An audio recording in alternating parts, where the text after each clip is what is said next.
I have no idea who in the world thought it was a good idea to create this terminology of free-to-play plus plus plus plus. Now, at the end of the day, I think there are a lot of people who give themselves this title when they're truly not free-to-play. Now, for me, personally, this doesn't make a whole lot of sense. For example, if you've been a player who spent money literally in the first year that you played the game, rather that was your parents' money, holiday money, your own money, your account's not going to be free-to-play anymore. It could have been as little as $5. Now, in the grand scheme of things, is $5 going to make a big radical difference on your account versus somebody who is totally free to play? No, but the concept of free to play is, as it says, free to play, as an account that has not had money spent on it. With that being said, I do think that there is a justification for free to play plus plus in certain scenarios. Now, those scenarios that I would clarify would be, for example, if there was a free to play player who was under the Hoyoverse content creation program, and let's say they do content for Zenless Zone Zero, Honkai Impact 3, Genshin Impact, or Honkai Star Rail, for example. And let's say as a reward for the guys that they do, the artwork or whatever the case is, they're getting topped up in that game, whether it's crystals, polychromes, jades, or primo gems, whatever the case is. Another example would be if a free-to-play player was to enter a tournament that's hosted by somebody and they win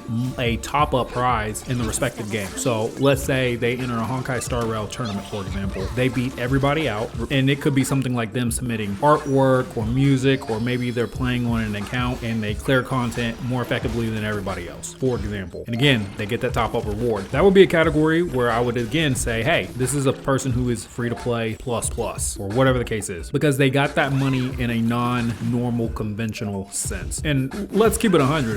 If a free to play goes into that kind of a setting and they actually win, I can't see a free to play player being like, no, I'm totally not going to spend that money on my account. I don't want that top-up reward because I have to stick to my free to play values. No free to play player is going to do that, because if that was their stance, they wouldn't have entered the tournament in the first place. I also kind of want to take out this time real quick to just break down my thought process on the different tiers of spenders, because it's going to be subjective, whether you're factoring in the CN community or if you're not factoring in the CN community. For myself, a small spender, you spend on battle pass only. You may get some reasonably priced cosmetics here and there, and I would say reasonably priced would be something that's going to be like no more than $30, essentially. $30 is kind of like the absolute cap. Other than that, you're just buying battle pass. You're that small spender category. If you're a dolphin, in my eyes, you're buying battle pass and you're spending a couple of $100 every blue moon for like a favorite character. So right now we're like in the 4.x cycle. So let's say I was a dolphin player, for example. I might spend a few $100s on Blade. I'm using that as an example. I haven't spent any money on my Honkai Star Rail account at all. I'm just using myself as an example. Now, whales, these are the kind of players who typically spend a few $100 USD almost every single patch. These are the kind of players where E2s are going to start to become very common. So when I say a couple of hundred, we're talking at least $200 to $300 almost every single patch. And then for your Leviathan players, these are the players who typically are spending a couple of $1,000s on the game almost every single patch. These are the players who get into the E6 territory, and even for some of them, you're going to mainly see this from certain Chinese players, S5 when the light cones as well. I don't feel like there's too many Western players that do the whole S5 on the light cones because it's a waste of money in comparison to getting the E6 for the character, but that's just my observations. Maybe there are some of those players. I just feel like that S5ing thing is something that you're mainly going to see from the Chinese player base. Now, if you factor in the Chinese player base, going off of the criteria that I just gave, I could understand bumping everything down a notch. So if a dolphin, for example, where I said spends a couple $100, if we factor in the Chinese community, that dolphin might actually be considered a small spender. The whale, who tends to spend a few $100 USD every patch, might be considered a dolphin. And then a Leviathan probably is still going to be a Leviathan at the end of the day, because $1,000 is still a lot of money at the end of the day. Like, you could do so much with $1,000. And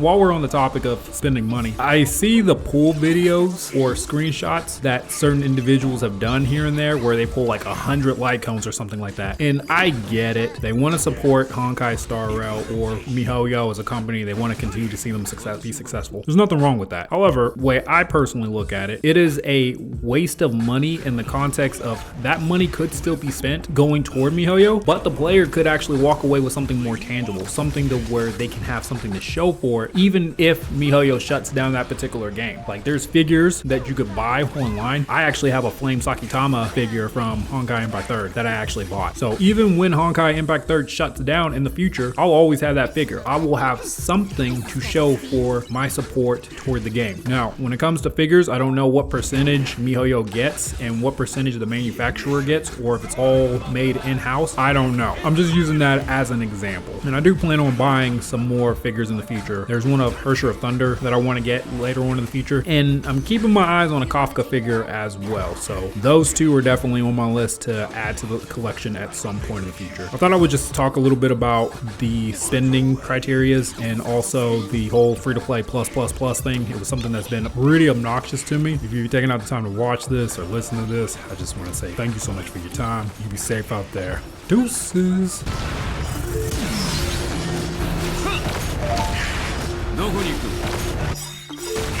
I am unlimited.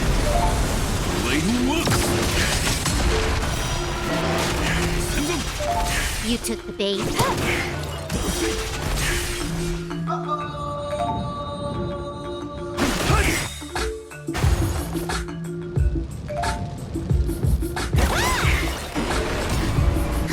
More enemies.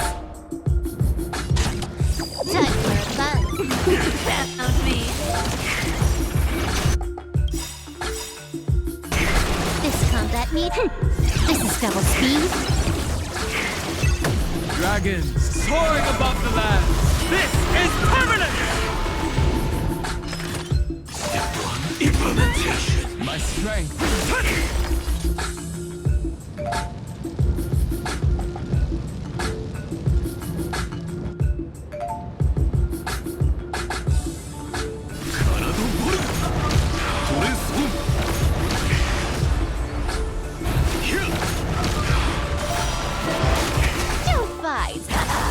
Can I have fun this time?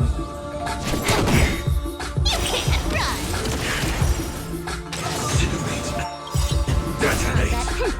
This is double speed.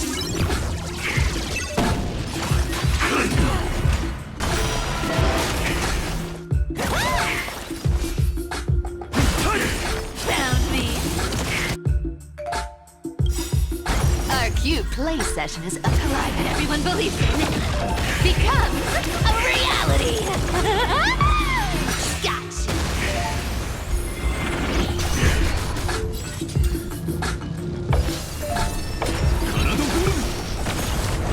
Mission failed. Turn over this eternal pity. Light up the dark.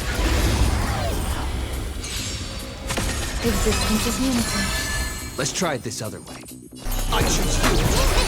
It's my turn to shine flowers. Bloom for tomorrow.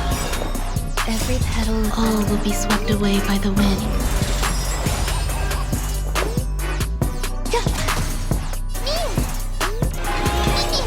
Together we can stars. Shine for the heroes. Trust me. Do anything. Existence is of no consequence. Enjoying yourself.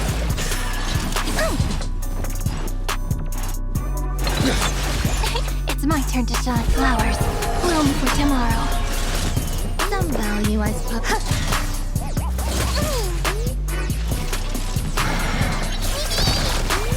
Stay away. No other choice but forward. Together we can do anything. Start. Shine for the heroes. Memories waiting to be woken up by a shooting star. Remember me with love.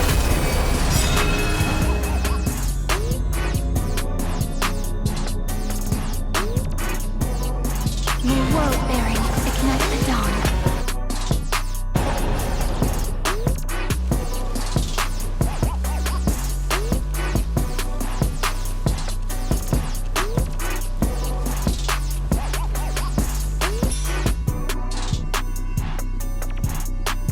You can do it.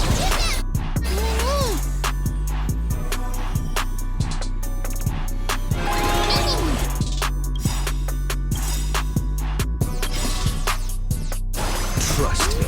Do anything. Every petal, all will be swept away by the wind.